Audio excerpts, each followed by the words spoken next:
Welcome to the Cyber Risk Management Podcast. Our mission is to help executives become better cyber risk managers. We are your hosts. I'm Kip Boyle, CEO of Cyber Risk Opportunities.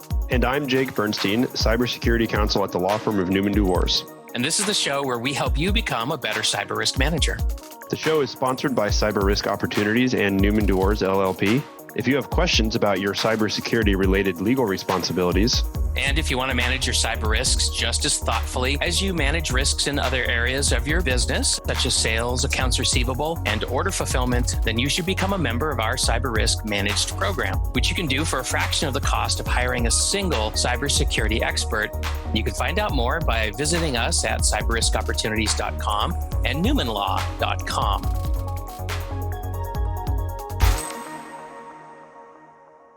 Jake, what are we going to talk about today? Hi, Kip. Today we're going to talk about three FTC cases as they relate to cybersecurity. It's important to understand how the FTC operates in this space and what the history of their enforcement has been. Okay, that's great. So before we get into the details, why don't you remind us, please, what role does the FTC play today with respect to cybersecurity? Sure. So the Federal Trade Commission, as you know, it's been around for a long time, some 1914, in fact, and they regulate industry broadly in the country. They have an antitrust division and they have a consumer protection division, and the consumer protection division enforces against unfair or deceptive acts or practices. And what the FTC decided is that cybersecurity practices that result in consumer harm are unfair. And that might seem like an interesting definition, but the definition of unfairness under the FTC Act is any act or practice that harms consumers that a reasonable consumer could not have avoided and that is not outweighed by countervailing benefits to the consumer or competition. Oh, okay, that sounds super complicated. So I imagine we're going to break that down. And just to be clear, whose practices are they focused on? They are focused on everyone's practice in trade or commerce. The FTC can enforce these rules and these laws against anything that, quote, occurs in trade or commerce. There's very little that does not occur in trade or commerce. One could potentially argue that certain types of nonprofits do not. Churches would not, for example, but otherwise we're talking essentially the entire economy. Okay, and so clearly the FTC, I know from my experience, the FTC has really paid attention to consumers. What about business-to-business transactions and trade? Is that also within their purview with respect to cybersecurity? It is, and that's because under FTC law, businesses can also be consumers. Oh, okay, so we're not just talking about individuals, we're talking about buyers. Right. Okay, I get it. Yeah. Okay, all right. So do you want to talk about the cases, or do you want to break down that really long description of what the FTC is up to first, or maybe break it down as we go? How do you want to do it? I think we'll just simplify the definition. Unfairness that we're, as far as we care right now, is it hurts consumers and they couldn't have reasonably avoided it. Okay, that's great. I love how you shrunk that down. That's fantastic. Yeah. Okay, so so you said we want to look at some cases. Is that right? Where do you want to start? Well, I think the place to start has got to be FTC versus Wyndham Worldwide Corporation. This is, to date, the only one of these cybersecurity cases that has gone to a circuit court, in this case, the Third Circuit Court of Appeals. And the decision is from August 24th, 2015. Okay, hold on. So I got a couple of questions about that. So Wyndham, where have I seen Wyndham before? Is this the hotel company? Wyndham Worldwide Corporation is a hospitality company, yes. It is the worldwide hotel company. They have timeshares, they have resorts, they have hotels, they have motels, they have everything related to accommodation and hotel. Okay, great. So now we know what industry we're talking about. And then you said something about a circuit court. Why is that important? So here's a very short description of the federal courts. Basically, you have federal trial court, which is usually called district court. Mm. And then if you don't like the decision there, you can appeal to the Circuit Court of Appeals. There are 11 circuits. There may be 12 circuits now. At any rate, right above them is the U.S. Supreme Court. So that's as far as you go. So the point here is that the Third Circuit is the only place you can go higher than the Third Circuit is the U.S. Supreme Court, and all the circuits are kind of equal. And the reason this is important is that unless another circuit court has occasion to rule differently than this Wyndham case, the U.S. Supreme Court will not take a look at it. And even if the U.S. Supreme Court did take a look at it, there's no reason to expect that it would overrule the Third Circuit in this situation. So this is the law. Got it. Okay, that's great. Thank you for the non-lawyers who may be listening. So tell us about Wyndham. So Wyndham is in some ways, it's a really good example of what you do not ever want to do. A lot of the times there's a strategy when you're trying to develop the law, and it can be summarized as good facts make good law. The corollary of that, of course, is bad facts make bad law, and that happens a lot too. Okay, so we've got some good facts here. So here, well, not if you're Wyndham. Okay. If you're the FTC, they had phenomenal facts. Basically, if you think of every single bit of cyber hygiene that a reasonable company is going to do, Wyndham didn't do it. They hardly even used. They didn't even have firewalls on some of their locations. And if you think about what Wyndham is, right, it is it's a hospitality company. Well, what does a hospitality company have to have? Locations, location, worldwide, everywhere, right? Every single one of those locations has to somehow talk to one another. They're going to have a network, and their network was, frankly, god-awful. Like I said, they didn't use firewalls. They did not use even basic password management or requirements. Okay, and we're talking about their data networks here, right? Talking about their data network, yes. Their network, their data was essentially wide open, and it was exploited. In fact, it was exploited not once, not twice, but 3 times. And on that third time, the FTC said this is enough, and they said, look, this is not reasonable data security. This violates the unfairness, as we talked about. Basically, all these consumers were getting hurt, identity theft, credit card fraud. They really couldn't have done anything about it. They didn't know that Wyndham was so poorly secured. So, they ended up suing. And so the FTC sued Wyndham. The FTC sued Wyndham, and Wyndham lost in the district court. And of course, they've appealed. And the questions, there are really 2 questions that the Wyndham court, the Third Circuit Court of Appeals, asked. And that was, 1, can the FTC regulate cybersecurity under the unfairness prong of the FTC Act? And then 2, did Wyndham have fair notice that its cybersecurity practices could violate the FTC Act? So the first is a substantive question, and the second is what we would call a due process question. So the second one almost reminds me, or makes me think about ignorance, right? Is that what they're getting at? Like, was Wyndham ignorant of the law, or did they know the law? Is that what that second question is? Yes, more or less. The argument there was that, hey, we didn't know, and generally speaking, ignorance of the law is no excuse.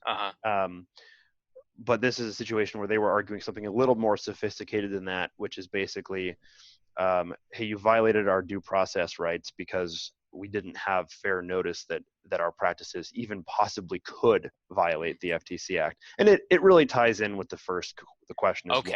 Okay, so Wyndham had some good lawyers, is what you're saying. Sure. Okay. Now, before we continue, I had another question here, which is, in a way, isn't Wyndham a victim? I mean, if nobody had ever attacked them, right? If nobody had ever tried to steal from them, this probably never would have happened, right? Yes, one could say. I mean, on one level, Wyndham is definitely a victim. I mean, they were hacked 3 times. They're a victim insofar as they were hit. But as we've talked about, I believe, in other other podcasts, there is a reasonable cybersecurity standard. Basically, we've decided that you can't just do nothing and hope you don't get attacked. That you have some, as a business owner, maybe even as a person, you have some affirmative duty to defend the data that you collect, and that's a podcast in its own right. Right. The question of whether or not they're a victim and should we be blaming the victim or not. I think for our purposes this time, we're just going to set that aside. We're going to set that aside. Yes, they're a victim, but we're going to say the question here is, did they violate the law? Okay, did they have a duty? And they have a duty, and did they violate it? And the answer, of course, is yes, absolutely. The circuit court, Third Circuit, agreed with the FTC's analysis, and they said that yes, in fact, there's nothing that a reasonable consumer could have done to avoid the situation, and they suffered harm. And that's what's needed for unfairness. And whether you like that or not is kind of beside the point. That's been the law for a very long time. Okay, so when did the Wyndham case get decided at the circuit court level? Yeah, it was August 24th, 2015. 2015. And when did the FTC start taking actions against poor cybersecurity practices?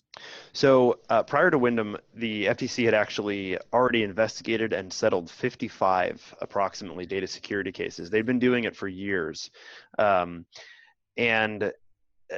while they were doing it, their authority really wasn't confirmed by a court. And I don't want to get into some Administrative Procedure Act law about what the FTC is, and there's a process there.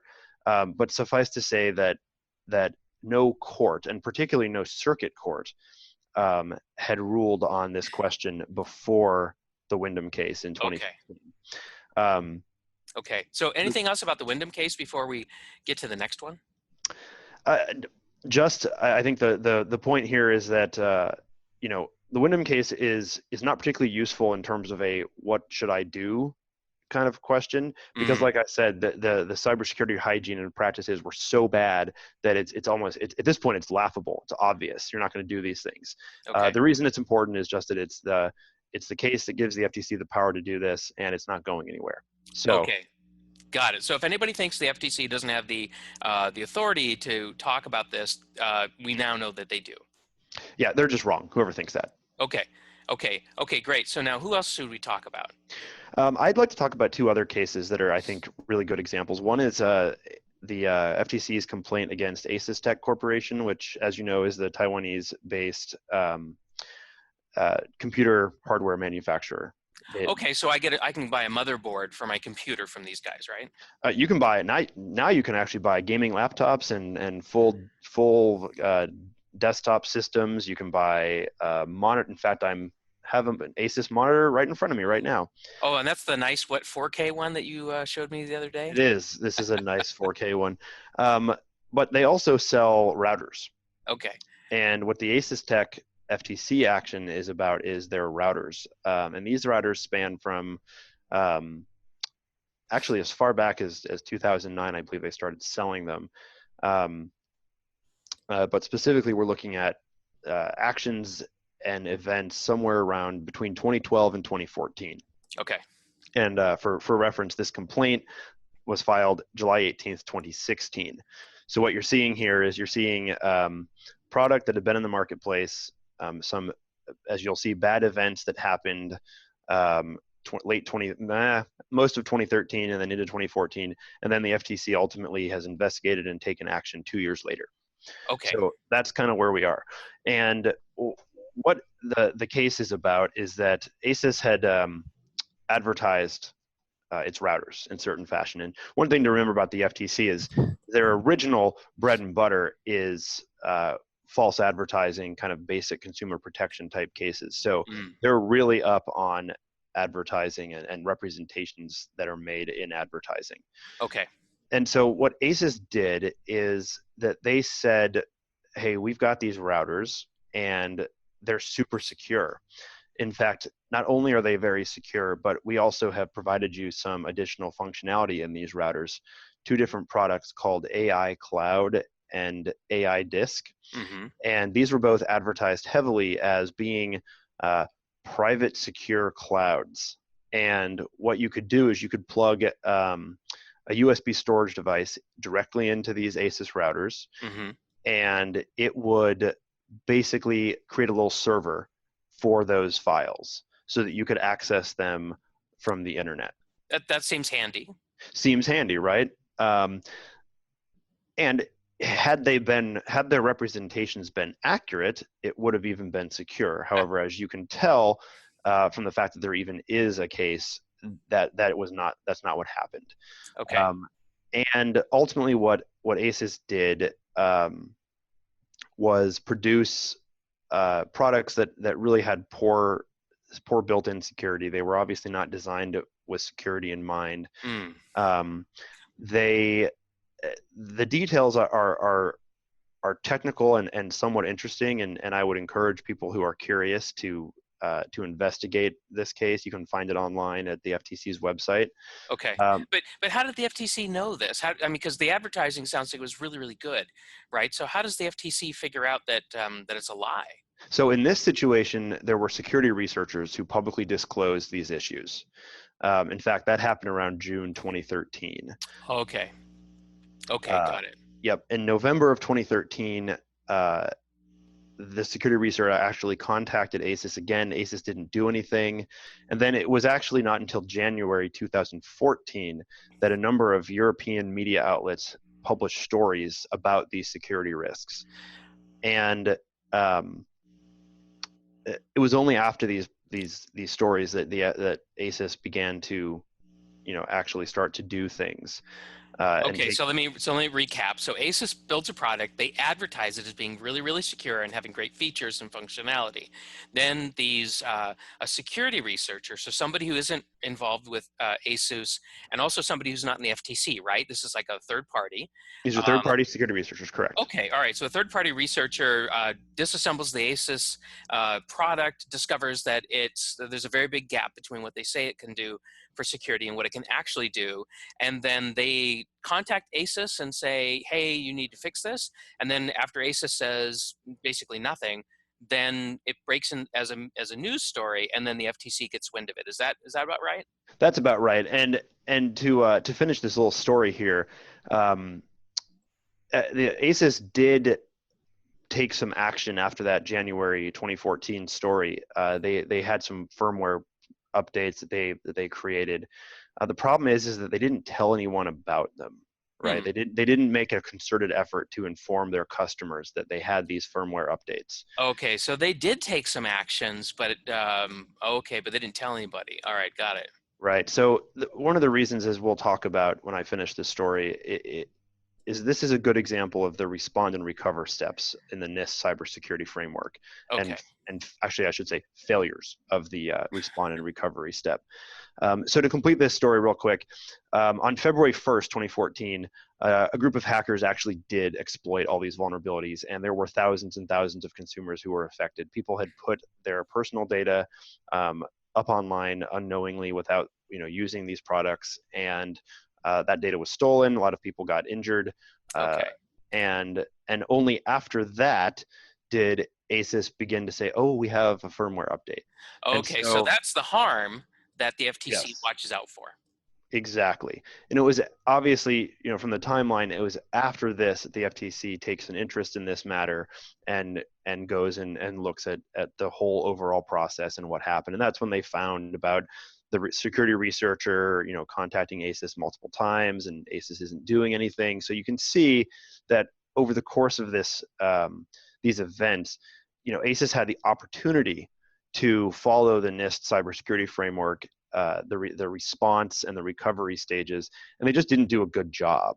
Arguably, they didn't do it at all.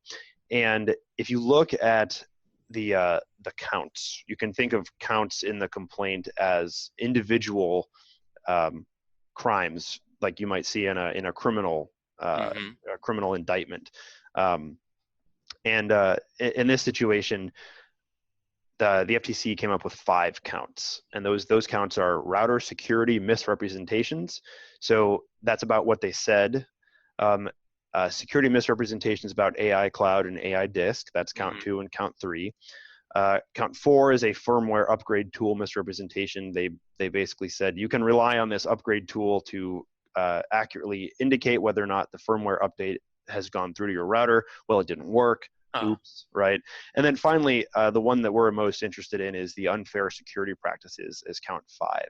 Mm. And this is what it says. They say, as set forth in paragraphs 4 through 36. So you think about this complaint, it's actually only a 10-page complaint, but they're talking, so they're looking at maybe 80% of this complaint is about the unfair security practices. And this is what the FTC says. Respondent Asus failed to take reasonable steps to secure the software for its routers, which the respondent Asus offered to consumers for the purpose of protecting their local networks and accessing sensitive personal information. The respondent's actions caused or are likely to cause substantial injury to consumers in the United States. And that last component, that is not outweighed by countervailing benefits to consumers or competition. So Okay. the FTC then says this practice is an unfair actor practice. And what they're getting at here is that they failed to reasonably secure their routers and the related cloud features. And these are technical issues. If you go into this complaint and you look at what they're talking about, paragraph 30 has, A, B, C, D, E, F, G, and A has 3 subparts. Yeah, that was one thing I was going to observe is that it doesn't, when I think of the FTC, I think of like, government agency, right? I don't think of them off the bat as like a very technically savvy organization, but in this complaint, they sure sound like they have some technical chops. Well, so the FTC, like many of these enforcement agencies, has investigators. And, in the past, those investigators might have, a lot of them came from the insurance industry, right? Because what are you looking for? You're looking for fraud, you're looking for, misrepresentations. And if you're an insurance industry investigator, you're good at sniffing out lies, right? Mm, So that's kind of historically where a lot of investigators came from. A lot of investigators are former cops. So they're no longer, they're using the skills they developed while being a police officer to investigate civil issues like this. right. Nowadays, though, who do you think is becoming investigators at the FTC? Well, it must be people who are cyber or very highly technical. Yes, and that's what you're seeing now. Now, as the fraud and the scams have moved online and hacking has become a big issue, you're naturally seeing some of these investigators are coming from the technology industry. So Okay. the FTC has capability to do this. You know, the lawyers don't need to be technically savvy themselves. Like every lawyer, they will learn the lingo, they will learn the information from their investigators to prosecute these Okay. cases. So like 10, 15, 20 years ago, the FTC probably didn't have this capability of understanding the technological dimensions of what some of these companies like Asus was doing. And so Asus probably felt like, they're never going to figure this stuff out, right? I mean, we're really not exposed legally because this is so complicated, that and investigators really aren't going to understand what's going on here. But if they ever thought like that, I guess what we're learning is like stop thinking like that because it's not true. It's not true, and it's hard because 10 to 15 years ago, there was a question of whether or not anyone would have thought about these issues. Right. Network security at that time period was, as you are well aware, the purview of militaries and certain types of industries. Right. Right. Certainly. Defense industry, Yep.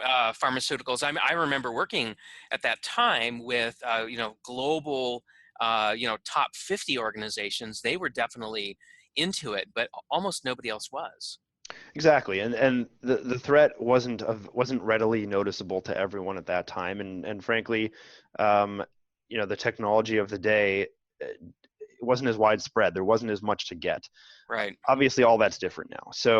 So whatever the past, this is a reality now, and I can promise you that the FTC is only going to get more and more sophisticated. And in fact, let's talk about the last case I wanted to talk about today to really further drive home this point, and that is the FTC's August 13th, 2014 complaint against Fandango.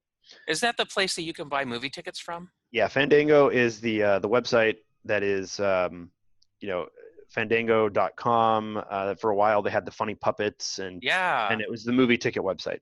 Yeah, that's when I first learned about them. Okay, so these really great like lunch sack puppets. Yeah, that's right. Yes, Okay. that's right. Yeah, and so what happened here is that if you recall, back in 2009, Apple, the iPhone, I believe the iPhone 3GS had just come out in 2009. Sounds about right. And that was around the time that Apple released the App Store to everybody. Mm. Maybe people don't remember, but when the iPhone first came out, there was no App Store. You couldn't buy apps. There were only what Apple gave you. How primitive. I know, how primitive. But Fandango was one of the first to offer an application, a mobile app, to buy your movie tickets. And that's what they did, right? They put out their Fandango iOS app, and people indeed could use it to buy their tickets from their phone. Yeah, super convenient, right? Super convenient, very much so. And unfortunately, what Fandango failed to do was abide by, and in this case, actually, the application development interface's defaults, right? That sounds really technical. What does that mean? So, we're going to talk about APIs and SSL, but what this really means is that it is technical, but what the FTC is doing, and they're digging into the technical component of it. From a layperson's viewpoint, the Fandango app used a process that was insecure, and it was known to be insecure. And it was so known to be insecure that actually, if they hadn't messed with it, it would have been fine. Huh. And so to dig into that a little bit, SSL stands for Secure Sockets Layer. It's a protocol that is used to establish authentic encrypted communications and connections across the internet.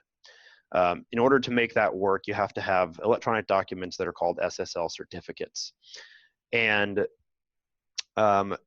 basically, you can think of this as a handshake online.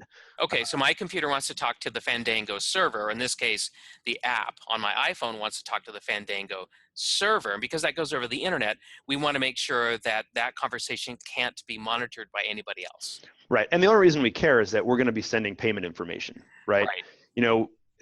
Maybe someone cares about their privacy, about which movie they're going to see on a given date. But the reason that we really care is that in order to go see that movie, they have to buy a ticket. In order to buy the ticket, they're going to transmit their credit card data. Right. And as a consumer, I don't want my credit card information to be compromised, because that's going to cause a lot of inconvenience for me. Exactly. If credit card numbers were sent in plain text with all the data you needed, then you just really couldn't use a credit card online. Your credit card number would be stolen. Everyone knows it's a pain. Even now, it's a pain to have to get a new credit card issued. Yeah. Even if you're not financially liable, it's a pain. And keep this in mind too. Just because you're the consumer not financially liable doesn't mean that someone isn't somewhere. I think as consumers, we have this misconception that it's no big deal, credit card number theft. But people are paying, and there is damage being caused to our economy when money is stolen via credit card number. Okay, right? so it's a big deal. It's a big deal. So you don't want to have your credit card number go across the internet unencrypted. Okay, so Fandango was supposed to be sending which movie I wanted, my credit card information, securely over the internet. But what really happened?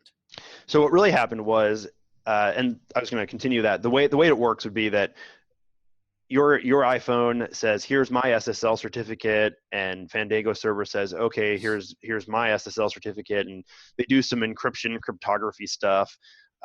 And that's how they can authenticate to each other. Mm-hmm. And what Fandango did is they used an SSL certificate that was not the default for the iOS, and it turned out that it didn't work. So rather than throw up an error message and say your connection's not secure, we're just not going to send this data, the Fandango app was like, you know what? Close enough. Here's your credit card data anyway. And they sent that credit card data in the clear, which means in plain text over the internet. And get this, This happened from March 2009, right around the time the iOS App Store came into existence, until March 2013. So that's 4 years. That's 4 years where the Fandango Movies application for iOS failed to validate SSL certificates, which Okay. and they overrode the defaults provided by the iOS APIs. Okay. So if they had just used the defaults, they would have been fine. But for whatever reason, they decided we know how to do this better than Apple, so we're gonna do it our way. And for 4 years, they got it wrong. Is that about it? That's about it. And really, when the FTC dug in, here's what they tagged them for: 3 different components. One, overriding the default SSL certificate without implementing other security measures to compensate for the lack of SSL certificate validation, and then failing to appropriately test, audit, assess, or review its application, including failing to ensure that the transmission of this data was secure. And then finally, they failed to maintain any kind of process for receiving or addressing security reports from third parties. So they really just completely screwed the pooch on this one. And the FTC found out. And the FTC found out. They investigated this, and Fandango rolled over. So unlike Wyndham, there was no lawsuit here. This was purely an administrative procedure. The complaint and the what's called the consent decree, which is the settlement, they were filed more or less at the same time, which tends to indicate that the company agreed to a settlement immediately. Okay. So I had a question for you. So as a user of the Fandango app, I had no idea, right? There's no way for me to know that my information is going over the internet without any kind of protection. How did the FTC figure that out? Or was it a third-party researcher again? So, it's unclear to me exactly what triggered the FTC's investigation. Mm-hmm. They don't always tell people how they find cases.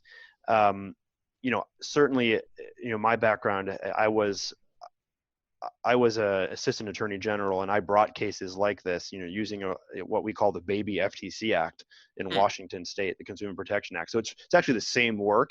I wouldn't tell people how I necessarily found a case. Okay. The point ultimately was that I did find it, and then you had to worry about it. So does the FTC actually look at like that app? Did they actually take it apart, do you think? Or so here's what I expect happened. I tend to doubt that the FTC is out there auditing iOS apps. Okay. That would be an impossible task, right? Simply not doable. Apple doesn't even do that to the extent that would be necessary to have caught this. Mm-hmm. So what must have happened is that someone discovered this vulnerability and reported it. Okay. And after that report, the FTC then is like, that seems interesting, and then they investigated. And the reason that this is important is that once they found out about it, they dug in themselves. So this is something that's important to understand, is that, it's a little bit like the police. They still have to investigate the crime in accordance with their procedures and their rules. Mm-hmm. The FTC, isn't going to write a complaint based off someone's word, right? They're going to go and they're going to do their own work. So they did their own work, and the complaint is this complaint is the result of that. Okay. So again, what we're seeing here is the FTC is not afraid to kind of get their digital hands dirty, so to speak, right? Just like with Asus, where they actually, got in and understood the technical aspects of it. It sounds like they did that again here.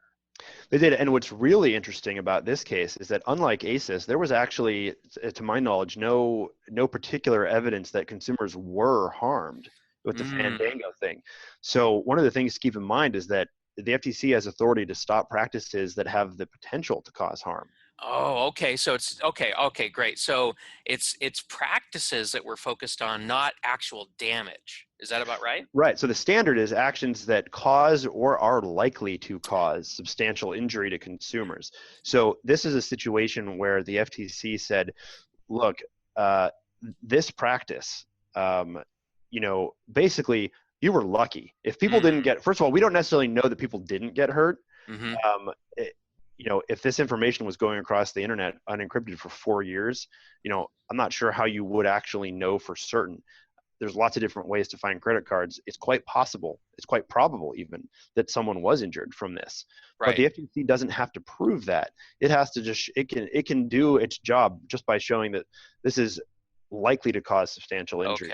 Okay. And so that's an important thing to understand, because I think a lot of companies might feel like, well, no one got hurt, so what's the big deal? Yeah, right. It's a victimless crime, or it's a failure. Yeah, but it didn't actually result in anybody getting hurt. Yeah. Okay, I see that. Okay. And actually, your phrase right there is I think worth looking at. Victimless crime is a phrase that you hear uttered when people are kind of they disagree with the policy behind certain criminal laws, right? Oftentimes people will say that marijuana usage is a victimless crime, right? And again, that's a separate podcast on it with a different sponsor, right? Whether or not there's anything as a victimless crime. The point though here is that this is an affirmative regulation in a sense, right? And it doesn't matter. I mean, you can take issue with the policy behind it, but the fact that it's victimless just doesn't matter. Okay, so for cyber risk managers out there, right, who are listening, that's really the point, which is, don't think that because nobody shows up at your office wrapped in bandages, showing you that they've been hurt, that doesn't mean that the FTC isn't going to come after you if they believe that you are engaged in unreasonable cybersecurity practices. Exactly, and here's how I look at it as a litigator and an former enforcer. Bleeding bodies, as we say, are they can be good evidence. They're very persuasive evidence, right? But you don't have to have a bleeding body to bring these cases. Okay, got it. All right. Well, so we're just about out of time. Any last words on this topic? No, I think we've covered it pretty well. Okay, thanks, Jake. Today we've been talking with Jake Bernstein, an attorney at the law firm Newman DuWors here in Seattle. Thanks, everybody, for joining us today on the Cyber Risk Management Podcast. Remember that cyber risk management is a team sport and needs to incorporate management, your legal department, HR, and IT for full effectiveness. And management's goal should be to create an environment where practicing good cyber hygiene is supported and encouraged by every employee. So if you want to manage your cyber risks and ensure that your company enjoys the benefits of good cyber hygiene, then please contact us and consider becoming a member of our Cyber Risk Managed program. You can find out more by visiting us at cyberriskopportunities.com and newmanlaw.com. Thanks for tuning in. See you next time.